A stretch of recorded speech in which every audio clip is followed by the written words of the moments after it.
Hello नमस्कार मेरे समाचार में आपका स्वागत है। आपको बहुत ही महत्वपूर्ण जानकारी देने वाले हैं अतिथि शिक्षकों के नियमितीकरण को लेकर। अतिथि शिक्षकों की फिर से मांग उठाई है। इनने बोला है कि गुरुजियों की तरह हम लोगों का भी नियमितीकरण किया जाए, हम लोगों का भी भविष्य सुरक्षित किया जाए। क्योंकि शिवराज सिंह चौहान जी ने आश्वासन दिया था आपकी सरकार के मुख्यमंत्री ने। अब मोहन यादव जी पलट नहीं सकते क्योंकि वो भी मुख्यमंत्री थे जब उनने अतिथि शिक्षकों को आदेश जारी किया गया था कि इनका नियमितीकरण किया जाएगा, भविष्य सुरक्षित किया जाएगा, लेकिन अभी तक नहीं किया गया है। तो शासन को उनकी बात जल्द से जल्द माननी चाहिए, उनका नियमितीकरण करना चाहिए। इसको लेकर अतिथि शिक्षक आंदोलन कर रहे हैं पूरे प्रदेश भर में और मांग कर रहे हैं कि इनकी भविष्य सुरक्षित किया जाए। तो मैं पूरी विस्तार से जानकारी देने वाला हूँ, लाइव वार्ता सुनाने वाला हूँ। क्या कहना प्रदेश अध्यक्ष होकर नियमितीकरण की मांग को लेकर, कब तक इनका भविष्य सुरक्षित हो सकता है, उनकी कौन सी मांग है। वीडियो में बने रहे, वीडियो पूरा देखें। वीडियो अच्छा लगे लाइक और चैनल को सब्सक्राइब भी कर लें अपडेट। ये मध्य प्रदेश सरकार जो है अतिथि शिक्षकों को केवल चुनाव के वक्त यूज करती है, उसके बाद इन लोगों के जो नेता हैं उनके बयान बदलने लगते हैं। आप लोगों को पता होगा कि 2 सितंबर 2023 को मध्य प्रदेश शासन के तत्कालीन मुख्यमंत्री शिवराज सिंह चौहान जी ने एक महापंचायत बुलाई थी अधिकारियों के माध्यम से।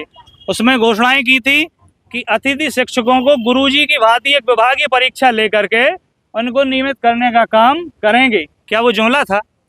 क्या वो आपके मुख्यमंत्री नहीं थे? क्या बीजेपी में नेता बदलने के बाद पार्टी बदल जाती है क्या? तो हम ये कहना चाहते हैं कि आज के जो वर्तमान शिक्षा मंत्री हैं वो कहते हैं कि इस मांग को किया जाना संभव नहीं है। तो कैसे बोल दिया उस मांग को? दूसरी बात कि मार्च में, उसके बाद सितंबर में चुनाव, अक्टूबर नवंबर में चुनाव हुए, सरकार बन जाती है बीजेपी की। और जब सरकार से पूछा जाता है क्या आप लोग इन अतिथि शिक्षकों की मांगों पर क्या प्रगति क्या किया जा रहा है, तो 16 जनवरी को 2024 को, क्योंकि अप्रैल में उस समय चुनाव थे, सरकार ने एक पत्र निकाला था कि इनकी प्रक्रिया प्रचलन में है। और उसके बाद आप कहते अब वो चला गया सब समय, अब आप अलग अलग प्रकार के बयान देने लगते हैं। तो क्या अतिथि शिक्षक ये है कि चुनाव के समय यूज कर लिया उसके बाद बयान बदल दिए? क्या हम लोगों की मांग है कि जो हरियाणा में भाजपा की सरकार है और हरियाणा में जो सरकार है वो हम लोगों से मध्य प्रदेश में तो 2003 से बीजेपी की सरकार है, तो हरियाणा में बाद में सरकार आई। हरियाणा का तो 2019 में अतिथि शिक्षा विधेयक आया है ना। 62-58 वर्ष तक कार्य करते रहेंगे लगातार, 12 महीने का सेवा काल रहेगा। उसी तरीका से हम लोग चाहते हैं कि मध्य प्रदेश में भी हरियाणा शिक्षक भर्ती अधिनियम लाया जाए। ठीक है, या शिवराज सिंह चौहान जी ने जो घोषणा की थी कि गुरुजियों की भांति एक विभागीय परीक्षा ली जाए, उसको पूरा करवा दी। हमारे भाइयों ने सांकेतिक अनशन किया है और हम अपनी आवाज़ मध्य प्रदेश सरकार तक पहुंचाना चाहते हैं कि वो हमारा जीवन सुरक्षित करे। अन्य राज्यों की भांति छत्तीसगढ़ हो गया, राजस्थान हो गया, बिहार हो गया, कई राज्य हैं, उनकी जैसी नीति बनाई है अस्थायी कर्मचारियों के लिए, विशेषकर गेस्ट फैकल्टी के लिए, उनकी जैसे हमारे जीवन सुरक्षित किया जाए। माननीय सुप्रीम कोर्ट के औपचारिकेतर शिक्षक के लिए कई उम्दा निर्णय आ रहे हैं, उनकी वर्तमान में पदस्थापना हो रही है। वो तो स्कूल शिक्षा विभाग के नहीं थे, हम तो स्कूल शिक्षा विभाग के हैं। तो वो तो 3 साल वाले थे, हम तो कम से कम 18, 19, 20 साल हो जा रहे हैं। तो उनकी रोशनी में हमारे लिए नीति बनाए, हमारा भविष्य सुरक्षित करे।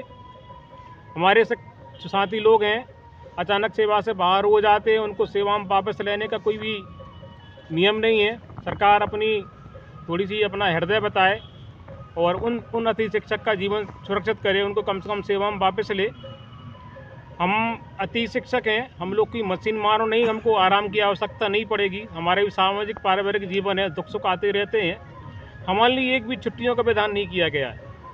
तो जैसे पंचायत विभाग के रोजगार सहायकों का जो छुट्टियों का विधान किया गया है और वर्तमान में नई प्रकार की छुट्टियां सरकार दे रही है, उन्हीं की रोशनी में, उन्हीं के अनुपात में सरकार भी हमारे लिए कुछ छुट्टियां दे, ताकि हमारा जो सामाजिक जीवन है उसको हम सुचारू कर सकें और हम थोड़ा सा परिवार में और अपनी अन्य जो जीवन के कर्तव्य उनको पूरा कर सकें।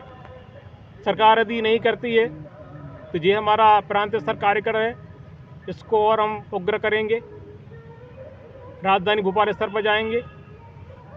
सरकार हमारी इन मांगों को पूरा करे, हमारा भविष्य सुरक्षित करे, हमारे लिए संविदा बनाए, हमारे लिए 12 साल 62 साल करे, हम आपसे हमारे लिए आप बोनस अंक दें ताकि हमारा जीवन सुरक्षित रह सके। बाकी सभी मांगें ज्ञापन के माध्यम से सरकार के पास पहुंचाई जा रही हैं। इसमें 7-8 सूत्री मांगें हैं, वो हमारी मांग पूरी करें। तो ये हमारा संपूर्ण अतिथि शिक्षकों का मूवमेंट है, किसी एक संगठन का नहीं है। हमारे सभी संगठन इसका समर्थन कर रहे हैं। मैं एस.के. सोनी, प्रांत स्तर कार्यकर्ता एवं जिला अध्यक्ष अतिथि शिक्षक महासंघ।